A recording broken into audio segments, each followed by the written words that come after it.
Great. So my name is Wes Gibson. I am a co-chair of the Communications Work Group, which is part of the Health Equity Collective. Welcome to those who have attended this before and people who are attending for the first time. Just to give some background, every month we host a virtual networking session on the various topics that we're addressing, which is broad in public health. And this month we will be talking about culturally competent and trauma-informed responses to sexual assault and domestic violence. And we have two great speakers from Daya, and so I'll go ahead and introduce them, then pass the mic over to them. So Rachna Khare is the executive director of Daya, which is the Houston nonprofit empowering South Asian survivors of domestic and sexual violence. Since 2016, she has spearheaded Daya's growth, increasing revenue from $440,000 to $2 million and client volume from 250 to 640. Recently, Rachna was instrumental in securing a $2 million grant from Mackenzie Scott through a nationwide open call. Rachna is a founding member of SOAR, a board member of the Texas Association Against Sexual Assault, and actively involved in city and state committees advocating for underserved survivors. Most importantly, Rachna is an aunt, sister, partner, daughter, gender justice advocate, dog mom, and a friend. A proud Houstonian, she's a graduate of the University of Texas at Austin and previously led programs at Rice University, Mount Sinai Medical School, and MD Anderson Cancer Center. Rachna's primary passion is supporting emerging leaders in the field, ensuring the ongoing growth and momentum of the mission to end gender-based violence.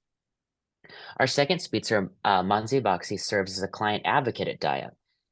Uh, a graduate of the University of Texas at Austin, she obtained her Bachelor's of Science in Public Health. She further specialized within public health by pursuing a Master's of Science degree in reproductive and sexual health research from the London School of Hygiene and Tropical Medicine. Passionate about global health and public health research, Mansi worked as an epidemiologist on the COVID-19 and monkeypox response teams at the Houston Health Department. Mansi cares deeply about advocating for her clients and providing culturally specific and trauma-informed care. Committed to the movement to end domestic violence, Mansi also serves as the chair of the Houston Area Women's Center Young Leaders and sings with the Houston Symphony Chorus in her free time. Without further ado, I'll pass the screen over to you all and look forward to this session. Thank you so much, Wes. Well, Monty and I don't know if there's a way to pin speakers, but I don't know. I hope y'all can see us, and Monty, give us waves so they know where to look. But Monty and I have a presentation that we're going to share, but also we're going to make it more conversational. So, and I know we have some time at the end for Q&A, but if you want to throw things in the chat so you don't miss your question, we're happy to do it that way too. So, I will share. Great. Thank you. Can everyone see? It looks like it's about to start. It's still a black screen. Oh, it's saying it's loading. Oh, there you go. That's why.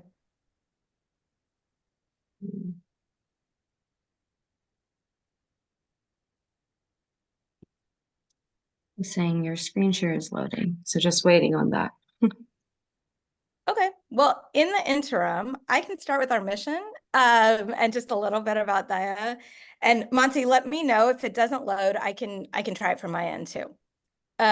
So just keep me posted. But as Wes mentioned, Daya's mission is to empower South Asian survivors of sexual assault and domestic violence. And we do that with culturally specific services. And we'll talk more about what that means, but we want to make sure that people have language access, that they're working with folks that understand the many intersectional variables that go into their experience, and really, most importantly, that they're working with folks that understand, through lived experience, but also through continued training and professional development, not just about domestic violence in a silo, but how domestic violence and sexual assault uh, can create challenges for people in terms of immigration status, in terms of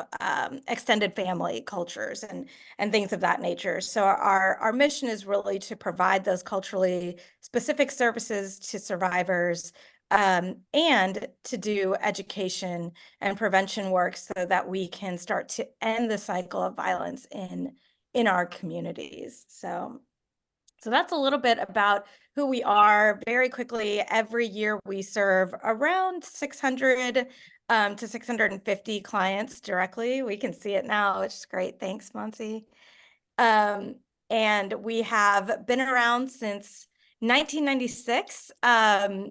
We were born out of a very grassroots movement of 7 Indian American friends who were living in Fort Bend County.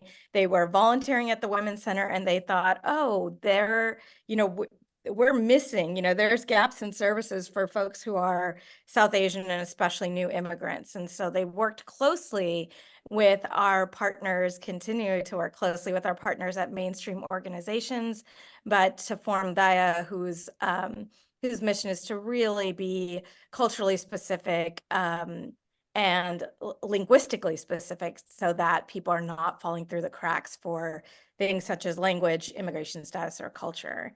A little bit about how we do our work. People always ask me, what does Daya stand for? And it actually stands for nothing, which is really it's a very fun tidbit in the world of acronyms that we all live in. But Daya does not stand for anything. It means compassion in Sanskrit. So it is, so with that, we really center that first and foremost. We recognize that, like survivors of all communities, many times when people reach out to a domestic violence agency, it's a very vulnerable moment. Every time it's a very vulnerable moment. And many times it's the first time they're doing that. So our number one goal is to create a feeling of warmth and a feeling of care, and to do this work in a way that's trauma informed, asking, what are the things that have happened to somebody rather than what is wrong with somebody. And it is survivor led. So we don't believe in being another kind of controlling force in someone's life and telling them what to do. And, all of our services are voluntary, and autonomy is a huge part of what we do. And we find autonomy to be a beautiful example of what compassion in the community can look like. We're really committed to innovative approaches. And what that means, we're not, I always say, like, I find filling basic needs very innovative, because there's many groups out there that are, it's tough to do. Anyone that's working in direct services will know that. But what that means internally for us is that we're not passing the buck. We don't want survivors to go on a scavenger hunt looking for help. So while our services are culturally specific for the South Asian community, there is no one that we turn away. And in fact, about 20% of our clients every year are non-South Asian, and they're from communities that are similar or share similarities with the South Asian community.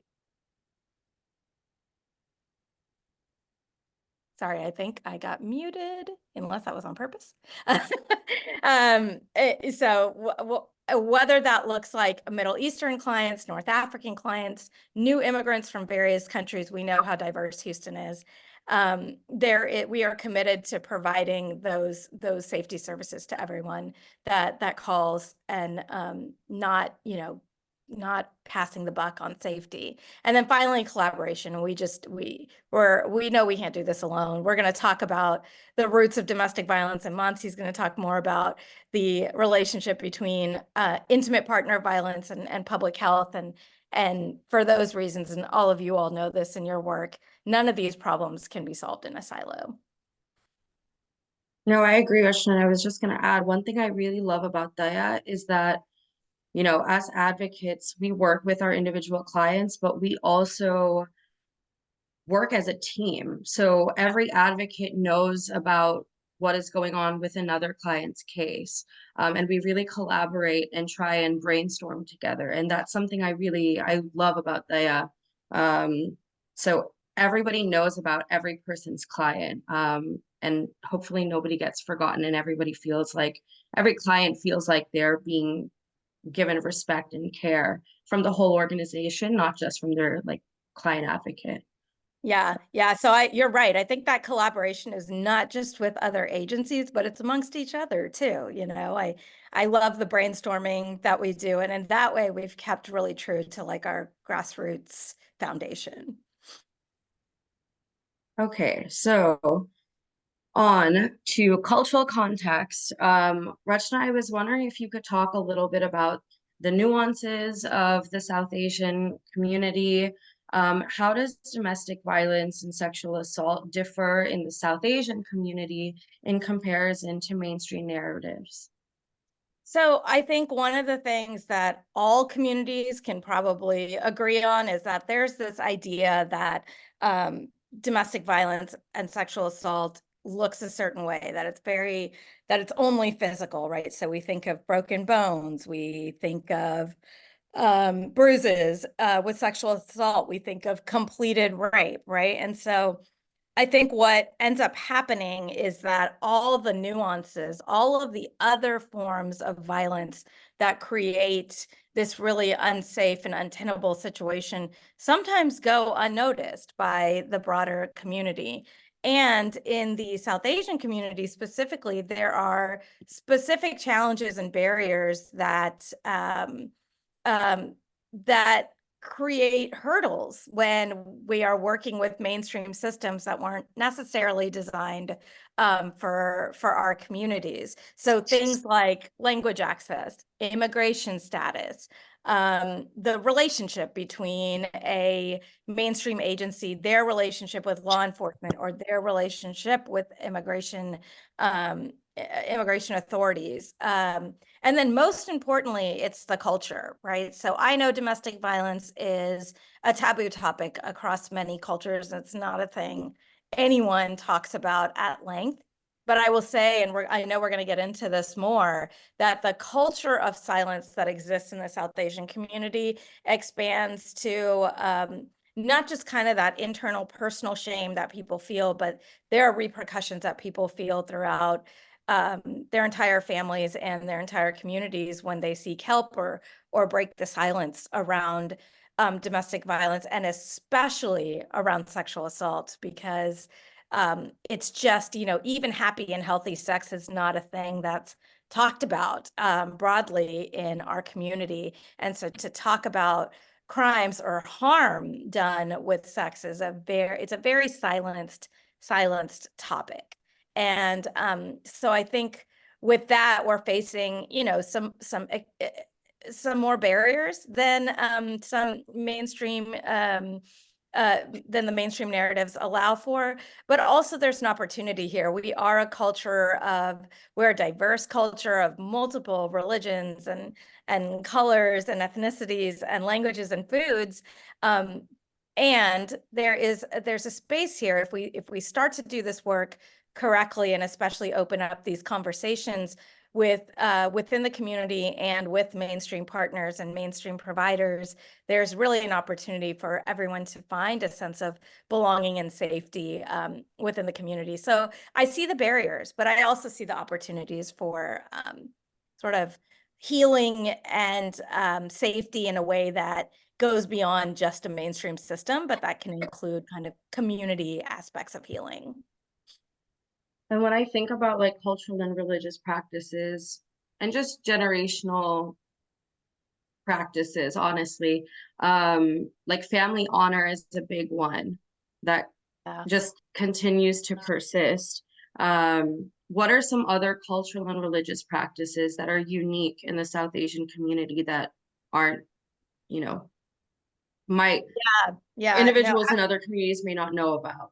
yeah. So I would say, I think when I first started working at Daya and really started meeting with clients and hearing their stories and understanding their barriers, looking for solutions, one of the biggest things that I still today remain kind of baffled by is this idea of the intense stigma against divorce, right? So I know that in many communities, divorce is not a thing that's like super celebrated, but the impact that a divorce that, like, let's say I get a divorce, that may then impact my sister's ability to get married, because when marriages happen, whether they're arranged marriages, which is a thing in our community, but also just a love marriage, the families do meet. It is this culture of collectivism,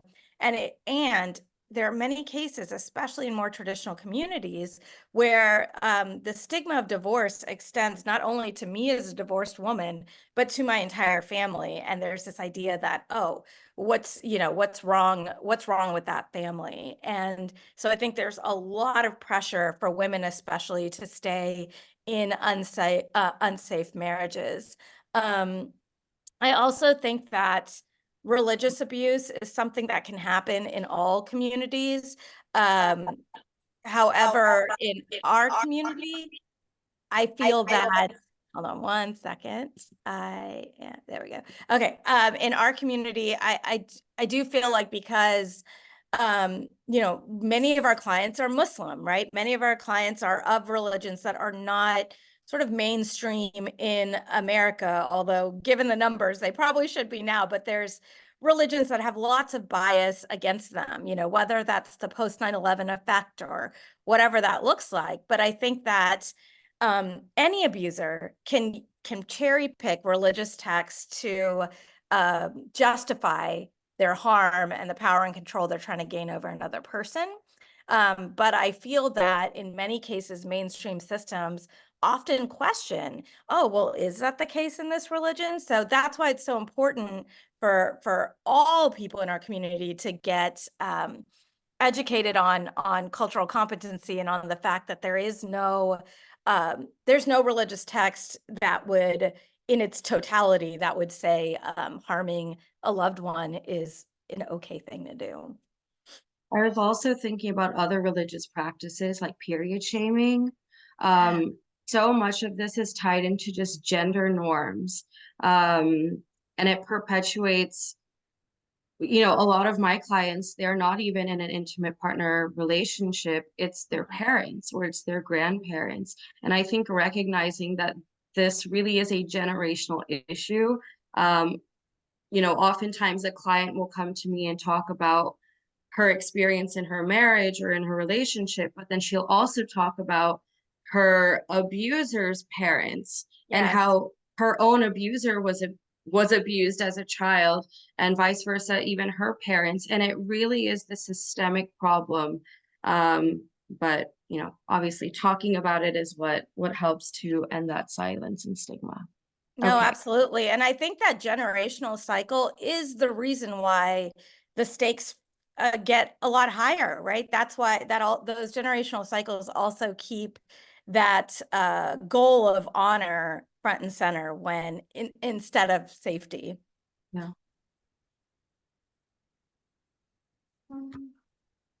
Okay. So, looking at the prevalence of intimate partner violence in our community, I'm sure a lot of you already know the global statistics. 1 in 5 women, 1 in 10 men experience um, domestic violence or sexual assault in their lifetime. But according to the Asian Pacific Institute of Gender-Based Violence, 38% of South Asian women in the United States experience some form of abuse. And that includes Indian American born women, let's say like me, I was born here, my parents are immigrants from India, or immigrants that have come from a South Asian country to the United States. We've talked a little bit about generational abuse already. 13% of Asian Americans that are seeking domestic violence services in the United States, it's due to in-law abuse. Mm. And they've also done research that has shown that there's a significant portion of South Asian women that did see abuse in their parents' relationships and then ended up being in relationships or marriages where that abuse persisted. And it's interesting also when I was doing a little bit of research that there really isn't a difference in the level or the percentage of abuse based off of the type of marriage. So whether that's an arranged marriage or a non-arranged marriage. And I think that's really important for us in the Western realm to really grasp and understand, because there's this taboo and stigma against an arranged marriage. Yeah. Even though now it is much more modern, and there is a lot more autonomy in how you get into like going through an arranged marriage. There's stigma against that. So I wanted to note that because I think that's important for us to recognize that it really is an ingrained problem. Absolutely. Rachna, And I oh, and go ahead. I totally agree, because like when, these stats, the global stats tell us that this is happening in all communities, but it may just look different in different communities. But the idea that sort of, oh, you love somebody and so that won't ever happen, I think it also causes us, especially those of us in this work, to expand the definition of what love is and really include respect and safety and boundaries and healthy relationships and consent as part of how we define love. And I see in a lot of clients who did have love marriages, they feel like they must stay in that relationship because they fought so much to get into a love marriage and not an arranged marriage. They would fight against their families, grandparents, whoever it is. Yeah. So then they feel like they must endure whatever Yeah. suffering they're going through just because they chose a love marriage over an arranged marriage. Yeah. I was wondering if you could talk a little bit about why there is so much underreporting in the South Asian community. Yeah, so I've thought about this a lot and and I don't know how many of you all are on the call, but I love data. I love like looking at numbers and seeing how those numbers can help me really understand, aside anecdotes and feedback from people on the ground doing the direct work, how the numbers can work to tell our broader story. And I think the thing that sticks out for me, there's two things that stick out for me, and they're both like they kind of work in tandem together. And the first thing I think is that there's barriers for people reporting, right? So there are there's language access, there's some of the things that we might think of first, right?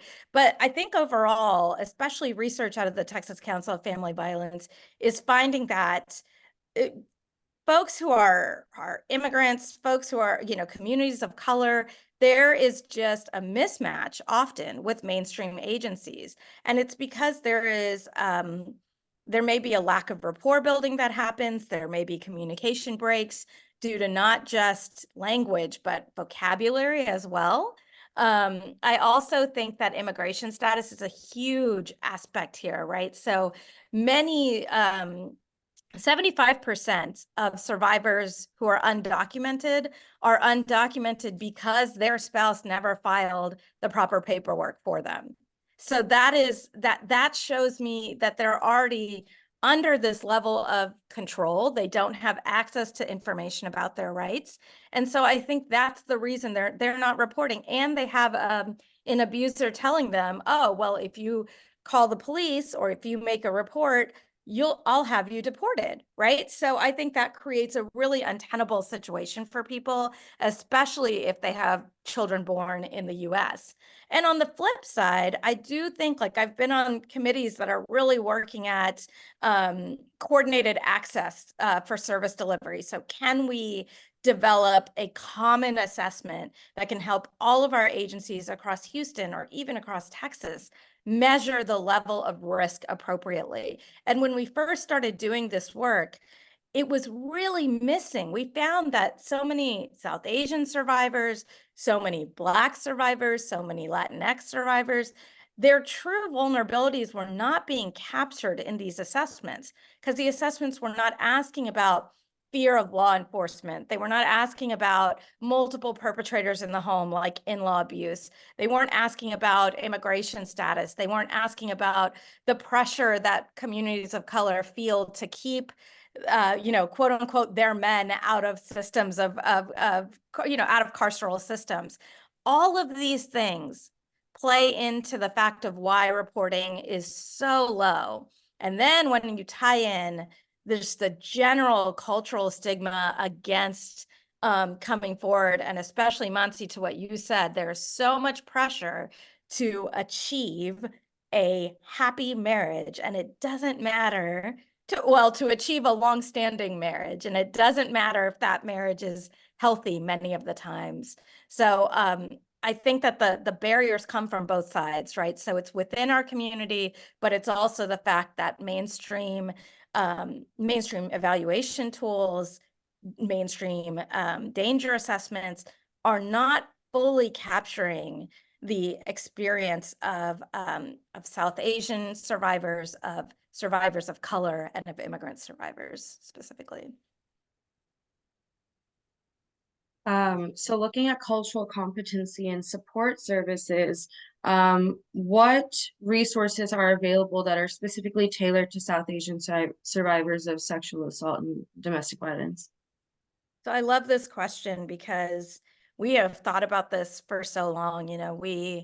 There's a recent, I don't think it's like published yet, but in 2021, the Asian Pacific Institute for Gender-Based Violence, which Mansi quoted earlier, along with all of our South Asian DV agencies countrywide, did a deeper dive into the prevalence of domestic violence and sexual assault.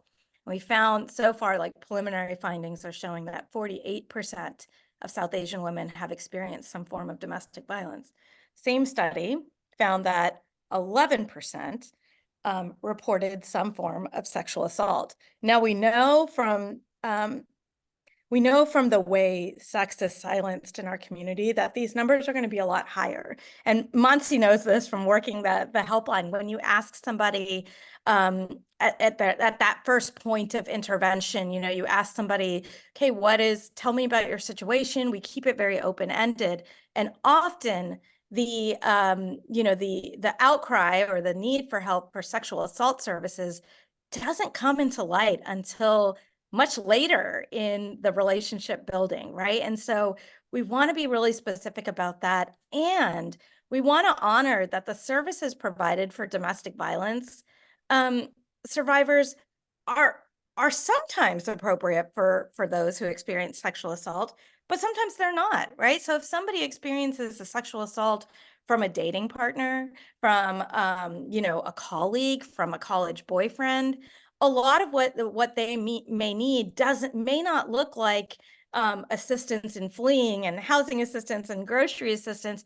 It may look like more of how to reconnect back to the body, how to bridge that mind-body connection again, how to heal, right, fully, and how to stay safe and prevent these assaults from happening again, right? And also healing from like the victim blaming. So what I think in terms of services specifically for South Asian survivors of sexual assault, I love the mental health services because they're done in Hindi at Daya and Urdu, and we also offer things that are a little different, right? So we have Reiki. We have a Reiki practitioner who will work kind of in tandem with our behavioral therapists to provide not only that the CBT or just traditional kind of talk therapy, but also different ways that people can reconnect back to their body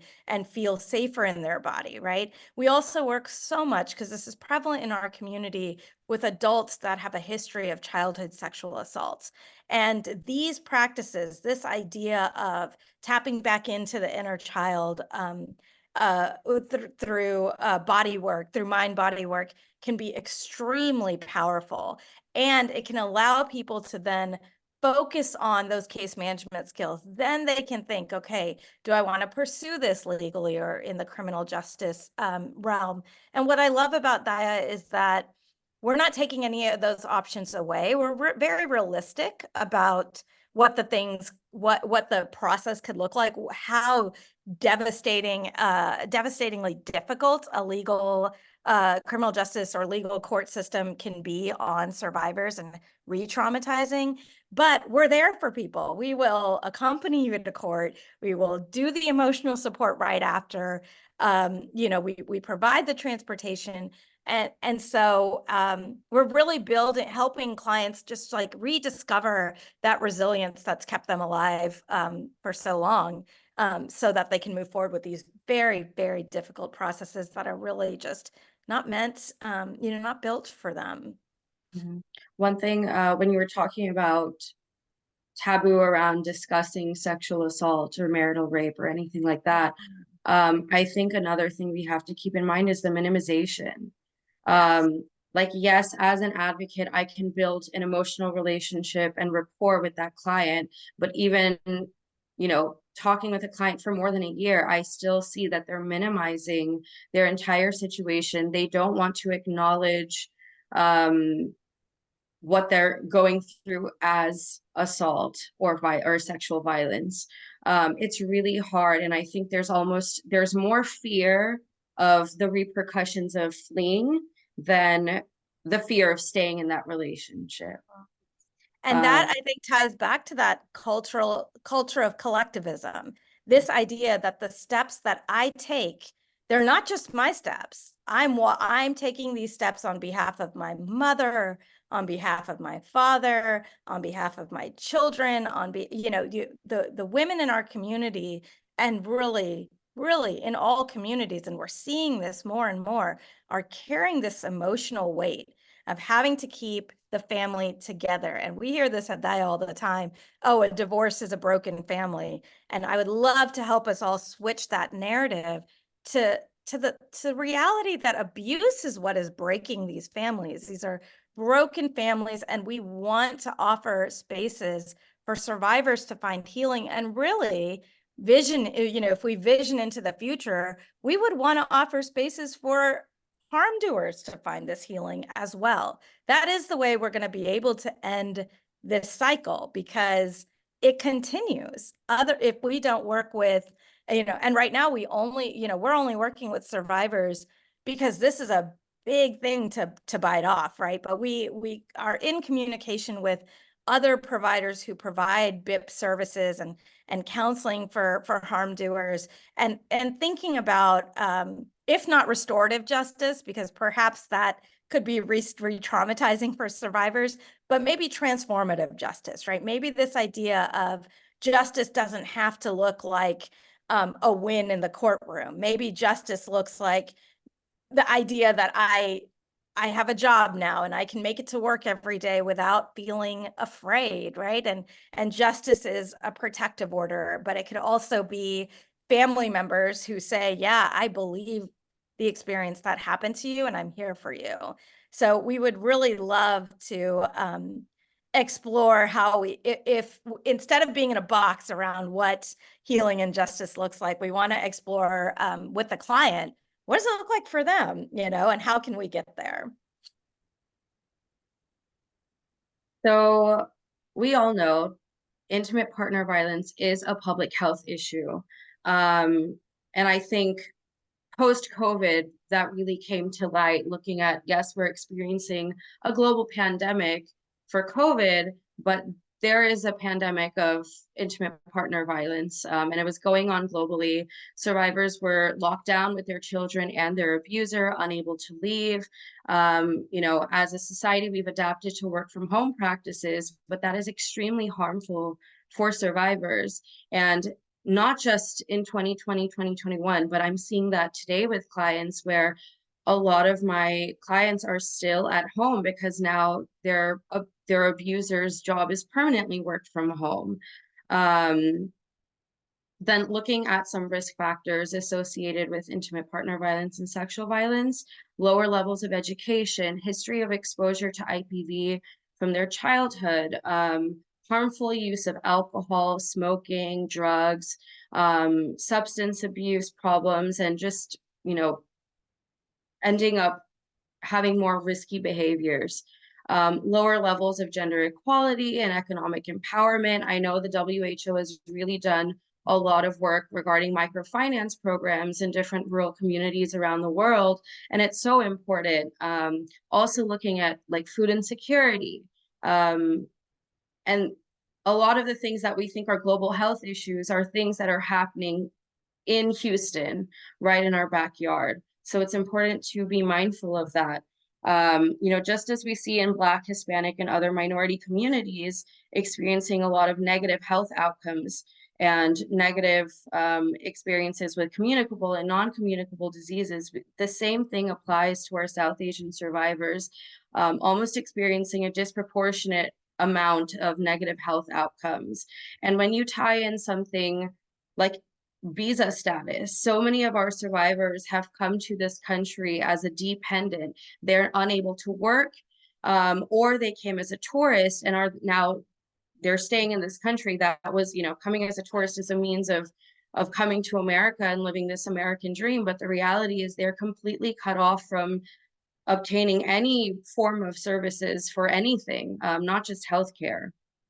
Other health consequences, there are fatal outcomes of domestic violence like homicide and suicide. We typically think of physical injuries, like headaches, chronic pain, gastrointestinal disorders, limited mobility, poor overall health. But a very important one to remember are these invisible injuries like TBI, traumatic brain injury, other survivors suffering from other mental health things like depression, anxiety, PTSD, brain fog, forgetfulness. There can be a lack of cognitive functioning, and it's difficult because clients don't even realize that it's happening. And of course, sexual and reproductive health, it's so important. But unfortunately, there are a lot of unintended pregnancies and induced abortions, especially in our state where we can't, legally get a abortion or birth control in a safe way all the time. Increased risk, of course, for sexually transmitted infections, obtaining, HIV, AIDS, other gynecological problems, and the increased likeliness for miscarriages and stillbirths, and women also having preterm or low weight babies. A study by the WHO showed that women who experience IPV were 16% more likely to suffer from a miscarriage and 41% more likely to have a preterm birth. You can only imagine the stress that so many of our survivors are physically holding in their bodies. And there's that book, My Body Keeps Score. And it just, for me, it ties back to that. It's really sad. Yeah, But and I think go one ahead. of the barriers I was going to ask you is because with your public health lens, I think one of the things that I always struggle with when I'm out in the community, and really to all of you on the call, is the word intimate partner violence, right? Or the term. It makes it like it furthers that idea that like this is none of our business, right? Like the word intimate, I think it makes sense into like where is the violence occurring? But I think a lot of times just within the general community, that furthers this idea that like, oh, well, this is an issue between one couple or at most one family. Can you talk about like how this, like really like why folks should care, like how it does impact our children overall and our societies overall too? I think terminology is so important. So I know one like GBV, gender-based violence, violence against women, they are exclusionary because it excludes men from the conversation. It excludes those in the LGBTQ plus community,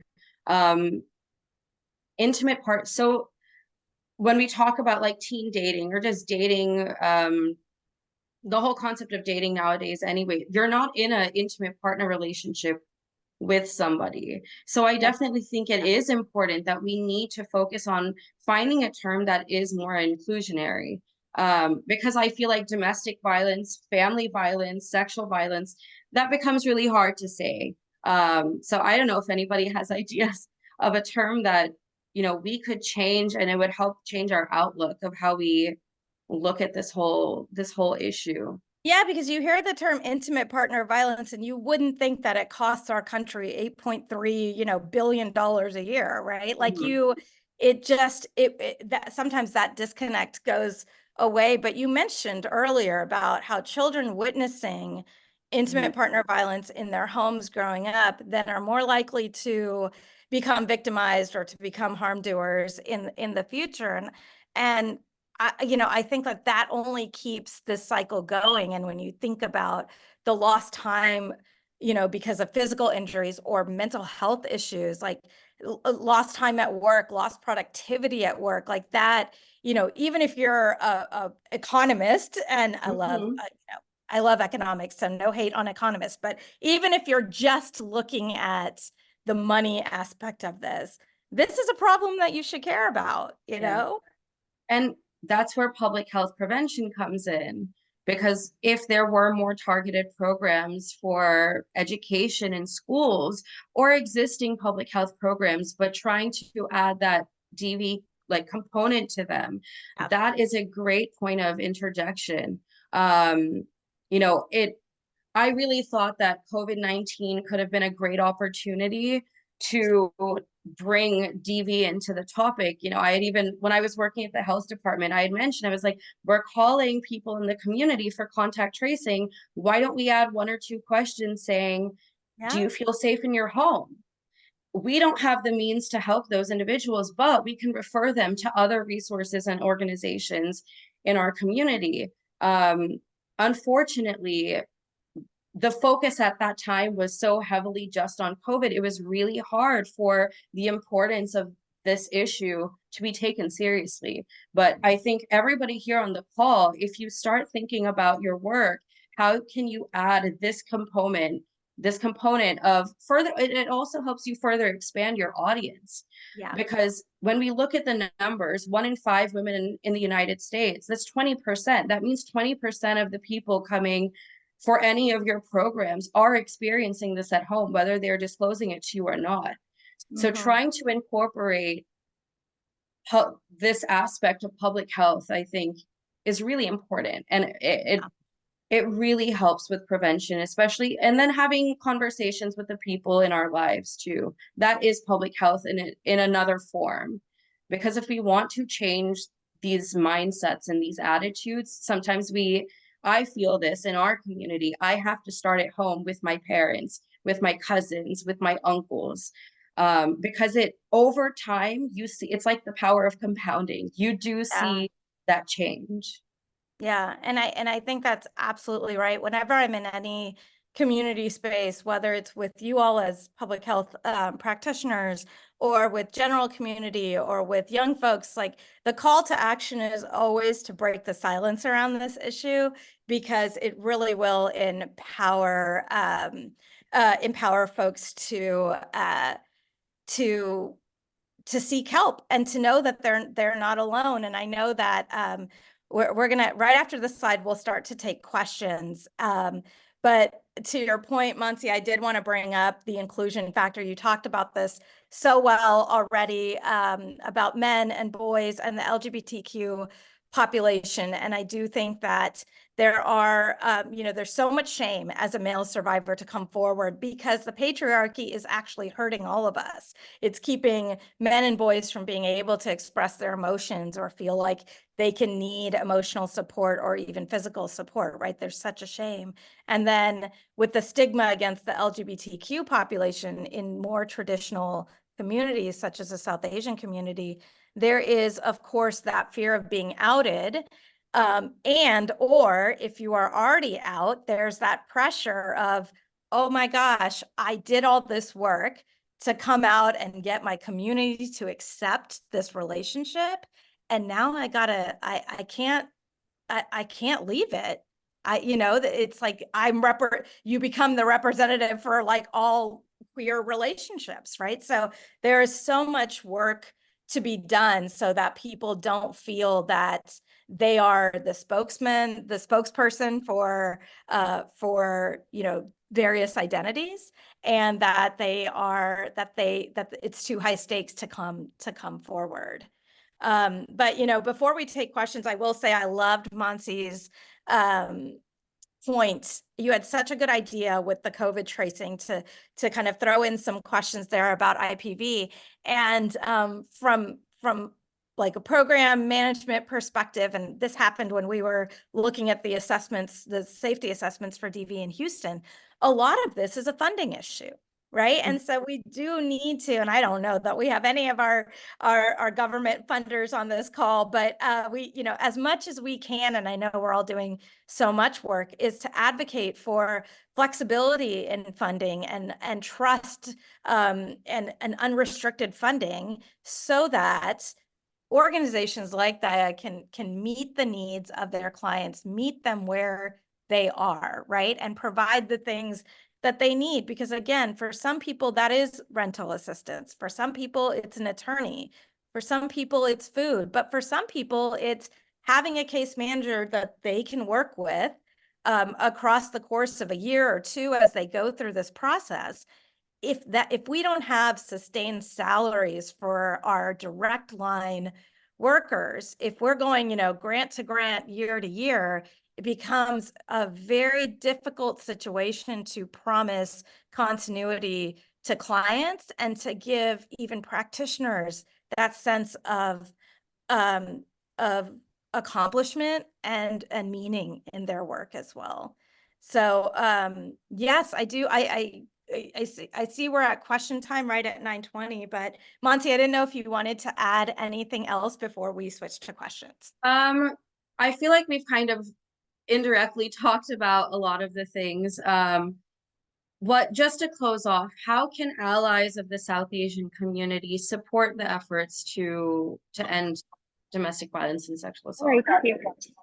Yeah, I think that this is the best question, and it is all about breaking the silence. I think that we need to, and again, public health people are like so great at doing this, is like coming outside of yourself and seeing the bigger picture, right? So this, a lot of people may think, oh, well, why do South Asian survivors need their own agency? Well, the truth is, our agency serves more than just South Asian survivors, and there is the need for cultural competency for all communities, and we can be strong allies for each other. The more we educate ourselves about the challenges faced within various communities, whether that is the Black community, whether that's the Latinx community, whether it's the immigrant community, the AAPI community, we start to see the similarities and the nuances and the differences. And we see that, yes, we have this shared humanity. Domestic violence is always a matter of somebody wanting power and control over another individual,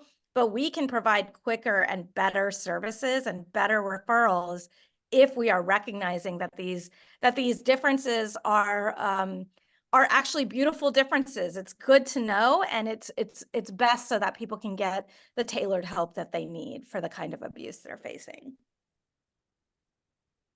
I guess we can open up for questions. Yes, please.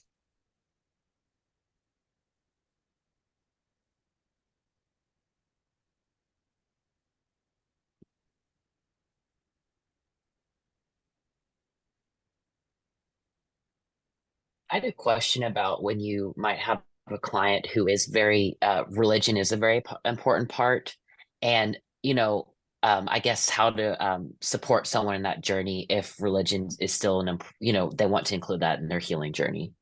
Yeah, I love that. So part of being culturally competent, again, is meeting the client where they're at. We have multiple clients that, for a variety of cultural and religious reasons, do not want to get a divorce. So then it becomes okay, well, what are ways to help you plan to stay safe while you are still and maybe forever in this home? How can we improve safety?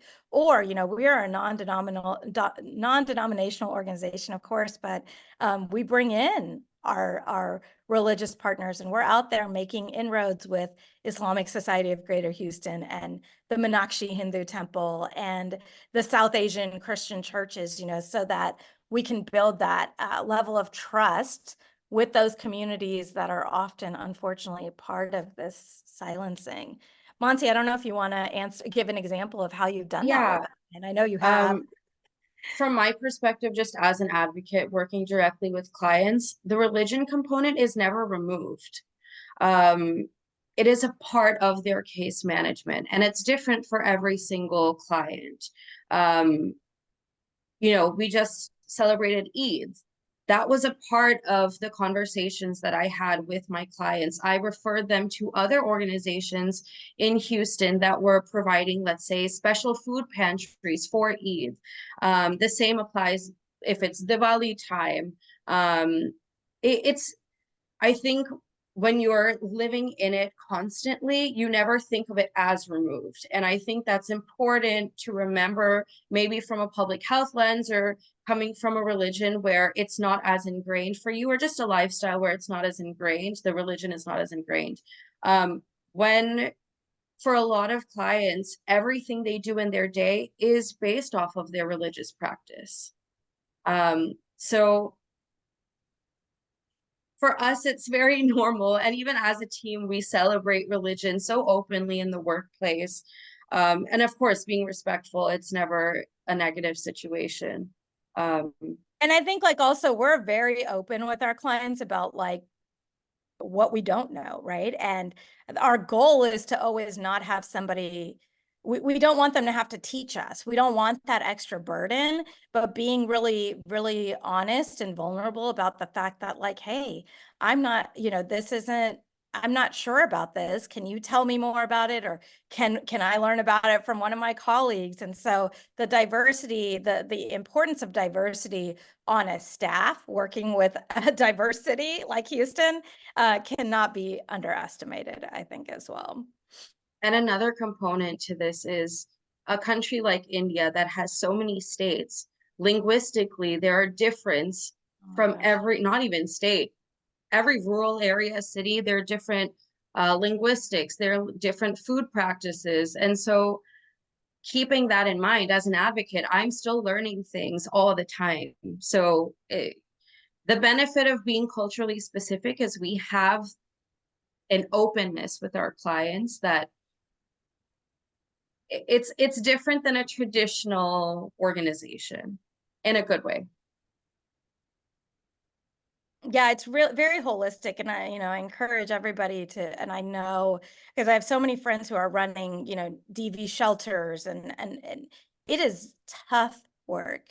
This is such hard work, but we have such a wonderful opportunity to be able to lean on one another. Daya doesn't have a shelter. We don't necessarily have like all the inroads with law enforcement that we would like to have, right? And so we lean on our mainstream partners to make those introductions for us. And when they have clients with culturally specific needs, we're first on their list to call. And so I think the idea of working together in collaboration becomes the most important part of what we do. And I see a question in the chat from Joanna Mansi, who says that we shared that when children enter adulthood, there's a possibility that they become a victim or abuser. Is our organization working with children and educating them on how to notice the signs of when they are becoming a victim or abuser? So we don't currently provide services to children under the age of 18. However, if we have clients that say that they want child therapy, we refer them to other organizations and other community partners. We send out information about other events that are going on and other educational events, but we specifically don't work with children. Yeah, and we Something do it we in hope that. to do.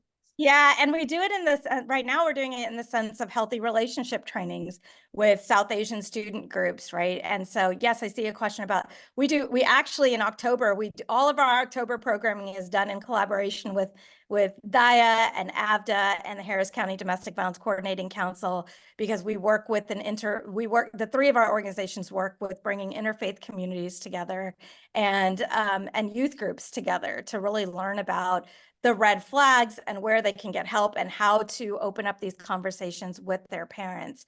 And Gayla, last thing, I want to make sure that I correct myself there. Like when I said we do collaborate a lot with law enforcement, especially the DA's office, in that we have a special culturally specific program to allow survivors to apply for protective orders within their own South Asian languages, and they don't have to go all the way to the downtown office. They can do it in-house with us. But like a Houston area women's center, they always have like 2 shelter rooms available, saved for these really high risk cases that come in from law enforcement. And in that regard, if we have clients that for all of the reasons are afraid to go to law enforcement, sometimes we have to bridge that gap. And our friends at our shelters understand that. They understand, oh, there are barriers, language barriers, immigration barriers to calling law enforcement, but this is a really high risk case, and we'll make space in our show. We're going to find the space for this to happen, even if that has to look like hotel assistance for the meantime. So we are in the best way. We're trying to keep our grassroots connections, all the agencies across Houston, trying to keep our grassroots connections together so that we are flexible, because patriarchy is rigid and abuse is a rigid thing, and survivors are living in scarcity and in fear, and we want to provide abundance and options. Well, this conversation obviously cannot be cut off at 9:30 in the big grand scheme of things, but for the session point, it's now at the hour. We will first of all, thank you so much.